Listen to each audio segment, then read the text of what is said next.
সন্দেশখালীতে তৃণমূল নেতার পুকুর থেকে উদ্ধার আগ্নেয়াস্ত্র। সন্দেশখালীর মণিপুরে হানা এসটিএফ এর তৃণমূল নেতা রবীন দাস ও তার ভাই গোপাল দাসের বাড়িতে এসটিএফ। শাহজাহান ঘনিষ্ঠ এই তৃণমূল নেতা এবং তার ভাইয়ের বাড়িতে এবং পুকুরে কিভাবে এত অস্ত্র মজুদ, এ নিয়ে এখনই প্রশ্ন উঠছে। নূর আমাদের প্রতিনিধি আমাদের সঙ্গে রয়েছে। নূর, এখন অব্দি কি জানতে পারা যাচ্ছে উৎস কোথায়? দেখো, পুলিশ সূত্রে আমরা যে খবরটা পাচ্ছি, বেঙ্গল এসটিএফ এর হানা সন্দেশখালীর মণিপুরের দাপুটে তৃণমূল নেতা রবীন দাস ও তার ভাই গোপাল দাসের বাড়ি লাগোয়া পুকুর থেকে একেবারে এসটিএফ হানা দেয়। তারপর কিন্তু সেখান থেকে বাড়ি লাগোয়া পুকুর থেকে কিন্তু বিপুল পরিমাণ আগ্নেয়াস্ত্র উদ্ধার করেছে এসটিএফ। ঘটনাস্থলে রয়েছে কিন্তু কেন্দ্রীয় বাহিনী, সন্দেশখালী থানার পুলিশ। তদন্তকারী আধিকারিকরা কিন্তু এই বিপুল পরিমাণে আগ্নেয়াস্ত্র এই তৃণমূল নেতা এবং তার ভাই কি কারণে মজুত করে রেখেছিল গোটা ঘটনার তদন্ত শুরু করেছে। অন্যদিকে একেবারে বেঙ্গল এসটিএফ শেখ শাহজাহান ঘনিষ্ঠ দাপুটে তৃণমূল নেত্রী সন্দেশখালী পঞ্চায়েত সমিতির সভাপতি রৌফান ইয়াসমিনের বাড়িতে হানা দিচ্ছেন। সন্দেশখালীর মণিপুর দুই নেতার বাড়ি থেকে তল্লাশি করার পর এই পঞ্চায়েত সমিতির সভাপতির বাড়িতে তল্লাশি চলছে এই মুহূর্তে। এই পঞ্চায়েত সমিতির সভাপতির বিরুদ্ধে ভোট পরবর্তী হিংসা, এলাকায় একাধিক অভিযোগ, সন্ত্রাস, খুন, মার্ডার, বিভিন্ন অভিযোগে মদত দেওয়ার অভিযোগ রয়েছে। এমনকি যখন 2024 সালে রেশন দুর্নীতি মামলায় কেন্দ্রীয় তদন্তকারী সংস্থা ইডি আধিকারিকরা শাহজাহান শেখের বাড়িতে হানা দেয়, তখনই কিন্তু ইডি আধিকারিকদের উপরে যে হামলা, তাদেরকে মারধর, গাড়ি ভাঙচুর, সংবাদ মাধ্যমের কর্মীদের উপরে আক্রান্ত হওয়ার ঘটনা, একেবারে তাদেরকে ঘটনা ওঠে। এই ঘটনায় কিন্তু নাম জড়ান সন্দেশখালীর পঞ্চায়েত সমিতির সভাপতি রৌফান ইয়াসমিন। তার বাড়িতে কিন্তু এই মুহূর্তে এখন অব্দি কি আপডেট পাওয়া যাচ্ছে? কত অস্ত্র উদ্ধার? দেখো, এই মুহূর্তে কিন্তু এখনো পর্যন্ত বেঙ্গল এসটিএফ এর আধিকারিকরা সন্দেশখালীর বিভিন্ন প্রান্তে কিন্তু তারা কিন্তু হানা দিচ্ছে। কত অস্ত্র উদ্ধার হয়েছে, কি কি অস্ত্র উদ্ধার হয়েছে সেটা কিন্তু স্পষ্ট নয়। পরবর্তীতে যখন এসটিএফ এর তরফ থেকে বা পুলিশ সূত্রে যখন জানানো যাবে তখন কিন্তু স্পষ্ট হবে কত অস্ত্র কিন্তু এই তৃণমূল নেতা বা অন্য অন্য যে সমস্ত জায়গায় হানা দেওয়া হয়েছে সেই সমস্ত জায়গা থেকে কত অস্ত্র উদ্ধার হয়েছে সব মিলিয়ে কিন্তু সেটা কিন্তু। এই মুহূর্তে আপনাদের একটা পোস্ট দেখাই। মুখ্যমন্ত্রী শুভেন্দু অধিকারী এই নিয়ে একটা পোস্ট করেছেন, সোশ্যাল মিডিয়ায় একটি পোস্ট করেছেন এত অস্ত্র উদ্ধার নিয়ে সোশ্যাল মিডিয়ায়।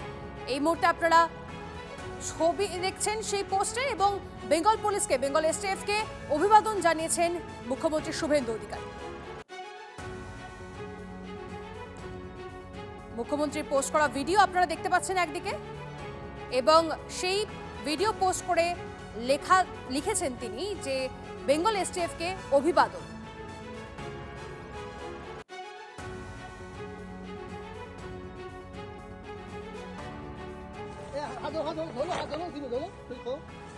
জামাটা খোল, ইমতিয়াজ জামাটা খুলে ফেল না, পুরো জামাটা খুলে ফেল।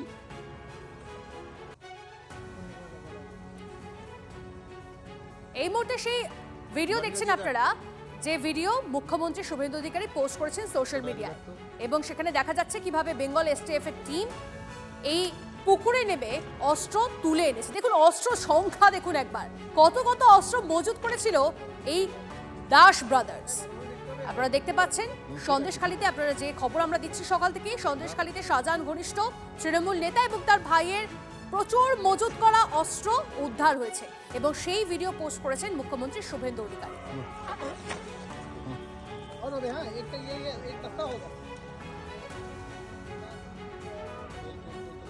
আপনাদেরকে একের পর এক ছবি দেখাচ্ছি আমরা এলাকার।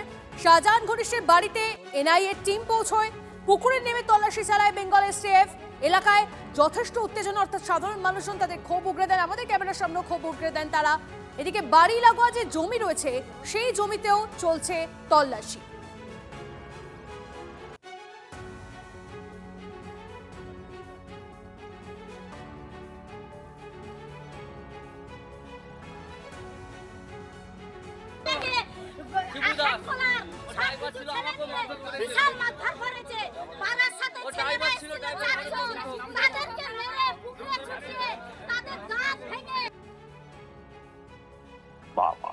পুকুর থেকে তো আগে মাছ উঠতো, তৃণমূল না থাকলে জানতে পারতাম না যে পুকুর থেকে গুলি বন্ধ, বোমা, বন্দুক এগুলো নাকি ওঠে।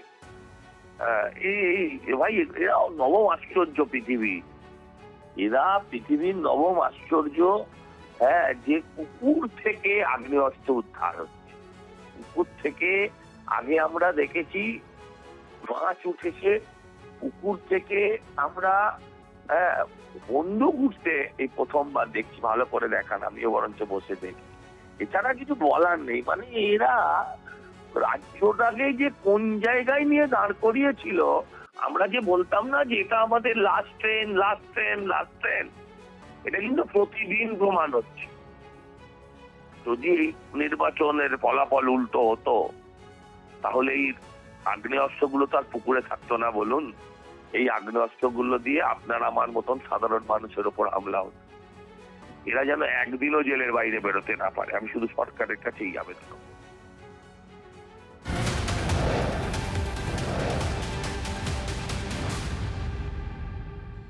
এবার সাধারণ ঘনিষ্ঠ তৃণমূল নেত্রীর বাড়িতেও এসটিএফ এর হানা। সন্দেশখালী পঞ্চায়েত সমিতির সভাপতি রৌফান ইয়াসমিনের বাড়িতে এসটিএফ। পঞ্চায়েত সমিতির সভাপতির বিরুদ্ধে ভোট পরবর্তী হিংসার অভিযোগ।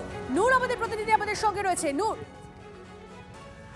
দেখো, সন্দেশখালীর মণিপুরে দুই তৃণমূল নেতা তার বাড়ি লাগোয়া একেবারে পুকুর থেকে বিপুল পরিমাণে আগ্নেয়াস্ত্র উদ্ধার করার পর বেঙ্গল এসটিএফ তারা হানা দিল সন্দেশখালীর শেখ শাহজাহান ঘনিষ্ঠ দাপুটে তৃণমূল নেত্রী সন্দেশখালী পঞ্চায়েত সমিতির সভাপতি রৌফান ইয়াসমিনের বাড়িতে।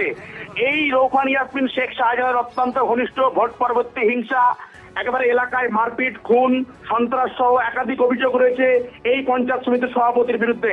এমনকি 2024 সালে যখন রেশন দুর্নীতি মামলায় কেন্দ্রীয় তদন্তকারী সংস্থা ইডি আধিকারিকরা শেখ শাহজাহানের বাড়িতে হানা দেয়, তারপর কিন্তু ইডি আধিকারিকদের উপরে হামলা চালানো, তাদেরকে মারধর করা, তাদের গাড়ি ভাঙচুর, সংবাদ মাধ্যমের কর্মীদের উপরে চড়া হওয়া, তাদের গাড়ি ভাঙচুর, একাধিক ঘটনায় কিন্তু নাম জড়া নেই সন্দেশখালীর শেখ শাহজাহান ঘনিষ্ঠ একেবারে পঞ্চায়েত সমিতির সভাপতি একেবারে রৌফান ইয়াসমিনের নামে।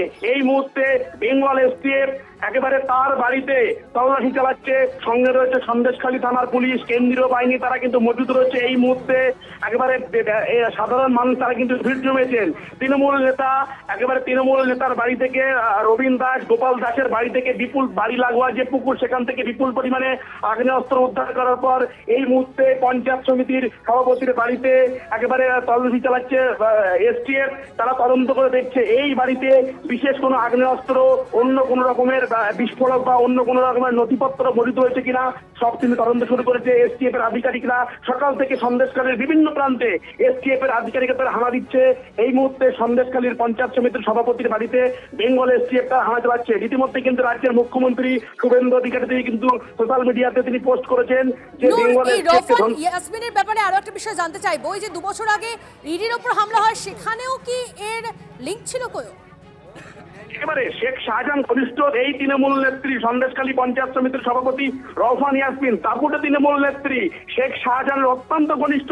সন্দেশখালীর একেবারে সন্ত্রাস সৃষ্টি করার বিভিন্ন সময় নাম জড়ায়, বিভিন্ন সময় দেখা যায় শেখ শাহজাহান ঘনিষ্ঠ এই তৃণমূল নেত্রী এলাকায় 2021 সালে ভোট পরবর্তী হিংসা, বিভিন্ন সময় ভোট পরবর্তী হিংসা, এমনকি ইডি আধিকারিকদের উপরে হামলা, এই ঘটনায় নাম জড়ায় একেবারে এই পঞ্চায়েত সমিতির সভাপতি রৌফান ইয়াসমিন। কারণ শেখ শাহজাহানের যে সমস্ত সাগরে তার বাড়িতে এসটিএফ কে পৌঁছেছে, এই মুহূর্তে তল্লাশি চলছে, নজর রাখুন। ধন্যবাদ।